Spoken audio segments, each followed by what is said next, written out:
Hola hermanos, el día de hoy, 27 de abril del 2020, sí es lunes de la tercera semana del tiempo de la Pascua, pero también hoy es día de Nuestra Señora de Montserrat, patrona de Cataluña, o sea, una de esas imágenes preciosas románicas.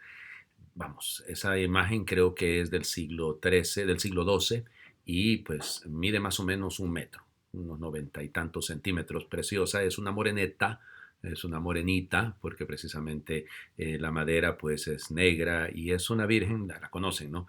Yo le tengo una particular devoción. Miren, cuando estuve allí en Montserrat y cada vez que he invocado de alguna manera la protección de Nuestra Señora de Montserrat, las cosas ocurren, oigan. Yo por eso el día de hoy en el momento que hagamos el Santo Rosario, voy a tenerla muy, muy presente, esta advocación patrona de Cataluña, porque honestamente, vamos, necesitamos tanto del auxilio de la Madre del Señor y Madre nuestra que no podemos dejar de invocarla. Así que un cariño muy grande para los hermanos catalanes, pero también pues pedir esa gracia que se extienda la misericordia de Dios, la misericordia del Hijo de la Señora, para que bendiga y proteja nuestro mundo. Bueno, vamos a las lecturas del día de hoy. Ya saben, seguimos en el libro de los Hechos de los Apóstoles, solo que ahora, fíjense, interesante, ¿no? Entramos en la parte de los martirios, porque vamos a hablar de San Esteban. Capítulo sexto, versículos del 8 al 15. En aquellos días Esteban, lleno de gracia y de poder, realizaba grandes prodigios y señales entre la gente. Algunos judíos de la sinagoga llamada de los libertos, procedentes de Cirene, Alejandría, Cilicia y Asia, se pusieron a discutir con Esteban, pero no podían refutar la sabiduría inspirada con que hablaba. Entonces sobornaron a algunos hombres para que dijeran: nosotros hemos oído a este hombre blasfemar contra Moisés y contra Dios. Alborotaron al pueblo, a los ancianos y a los escribas, cayeron sobre Esteban, se apoderaron de él por sorpresa y lo llevaron ante el Sanedrín. Allí presentaron testigos falsos que dijeron: este hombre no deja de hablar contra el lugar santo del templo y contra la ley. Lo hemos oído decir que ese Jesús de Nazaret va a destruir el lugar santo y a cambiar las tradiciones que recibimos de Moisés. Los miembros del Sanedrín miraron a Esteban y su rostro les pareció tan imponente como el de un ángel. Palabra de Dios. Te alabamos, Señor. Bueno, fíjense bien.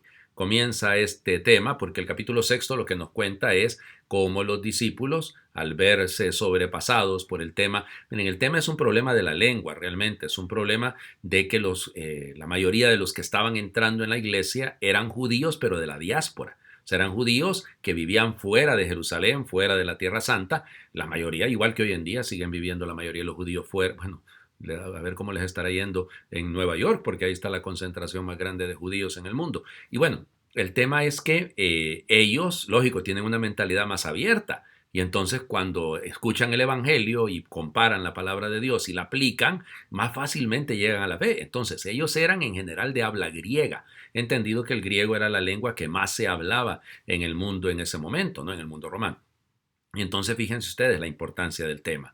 Ellos, los diáconos, los servidores que eligen los apóstoles, aquellos siete: Parmenas, Nicanor, Timón, me explico, Felipe, Esteban, ellos van a servir como un puente precisamente entre el mundo judío, hebreo, llamémosle si quieren así, y el mundo judío, pero de la diáspora, de la dispersión.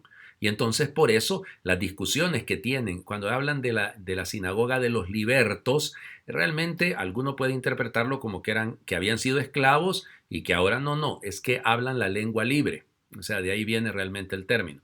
Y entonces, claro, Esteban, convertido al cristianismo, interpreta rápidamente en la escritura que todo lo que se habla sobre Jesús, o sea, todo lo que se dice medio extraño, medio raro, se aplica perfectamente a Jesús, y entonces por eso las discusiones. Y si ustedes se fijan, la acusación de que este tal Jesús va a venir a destruir el lugar santo y nos va a cambiar las costumbres heredadas de Moisés, ahí está el asunto, el problema. Lo interesante es, ya delante del Sanedrín, los mismos del Sanedrín tienen que reconocer que hay algo en él que es mayor que lo que ellos están viendo. Por eso le vieron un rostro imponente y parecido como el de un ángel. ¿Qué rostro nos verán a nosotros? O sea, ¿qué cara nos verán? O sea, en el sentido de qué rostro mostramos, qué cara de la iglesia del siglo XXI estamos mostrando nosotros.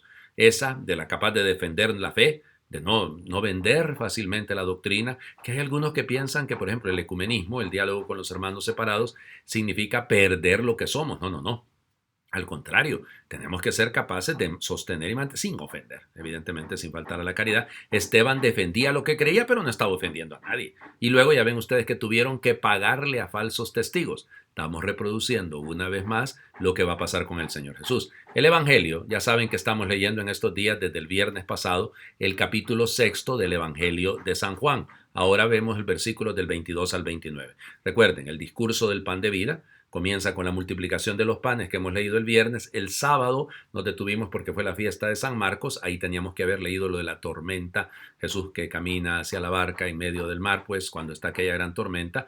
Pero tuvimos que leer lo de San Marcos. Y ahora ya empezamos a retomar propiamente el tema central del discurso del pan de vida del capítulo 6.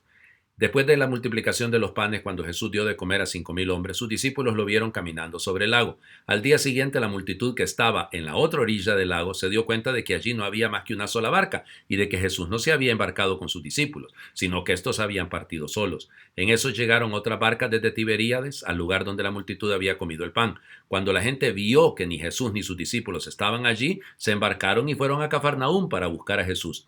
Al encontrarlo en la otra orilla del lago, le preguntaron: Maestro, ¿cuándo llegaste acá? Jesús les contestó: Yo les aseguro que ustedes no me andan buscando por haber visto señales milagrosas, sino por haber comido de aquellos panes hasta saciarse. No trabajen por ese alimento que se acaba, sino por el alimento que dura para la vida eterna y que les dará el Hijo del Hombre, porque a este el Padre Dios lo ha marcado con su sello. Ellos le dijeron: ¿Qué necesitamos para llevar a cabo las obras de Dios? Respondió Jesús: La obra de Dios consiste en que crean en aquel a quien Él ha enviado. Palabra del Señor. Gloria a ti, Señor Jesús. Bueno, aquí entramos ya en el punto, digámoslo, ¿por qué buscamos a Jesús? ¿Cuál es nuestra razón para buscarle? Ahorita tenemos miedo porque nos puede pegar el COVID-19 y entonces yo le rezo a mi Dios para que no me pegue. Ay, ¿cómo hacemos con toda la gente que ha muerto y ha pedido y ha sido gente de fe? Ay, que Dios no los escuchó. No, así que no.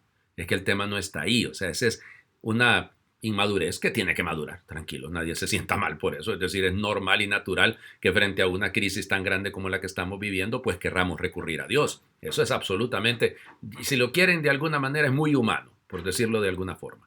Pero hay que ir más lejos que esto, porque nuestra madurez de fe no está ahí. Ay, ¿qué tal que yo me enferme del COVID? El padre Juan Ángel se enfermó del COVID y se murió. De todas maneras, ayer en un medio de comunicación en mi país dijeron que yo me había muerto. Todavía no me han preguntado de qué me morí, pero yo estoy esperando que me digan porque no he sabido de qué me morí. Entonces, fíjense, perdón, es una locura de estas que pasan, ¿no? Alguien ha de haber colocado ahí en algún mensajito para generar, no sé si llamarle escándalo, a saber. En fin, el tema es que la gente no tiene oficio. El problema es este, ¿ok? Me muero yo de eso. Ay, a saber por qué el padre, imagínense. Hombre, si es que no me puedo morir la víspera, ¿eh? Nadie se muere la víspera. O sea, cuando sea el momento, pues hombre, que el Señor me llame y ya estuvo, pues. Pero ojalá que llegue yo en estado de gracia, ojalá que yo llegue consciente de mis pecados, habiéndome arrepentido y habiendo empezado a cambiar mi vida. Digo, empezado porque, vamos, eso del cambio es permanente, la conversión es una actitud de siempre. Pero cuando yo ando buscando al Señor, aquí estos le buscaban para hartarse, dice literalmente el texto. Es que, ay no, sí, que el Señor me resuelva los problemas materiales. Ahorita que estamos en esta situación, te pido el milagrito, Señor, que aquí me vengan a poner la comida ya servidita, ya está calentita. Vamos, hay que procurarla, ¿no? Fíjense que ellos lo buscan, al menos eso sí tienen.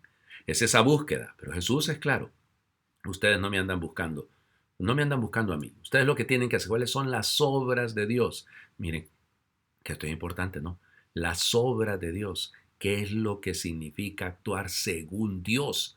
¿Por dónde comienzan las obras de Dios? Por la fe en aquel, que crean en aquel que Él ha enviado.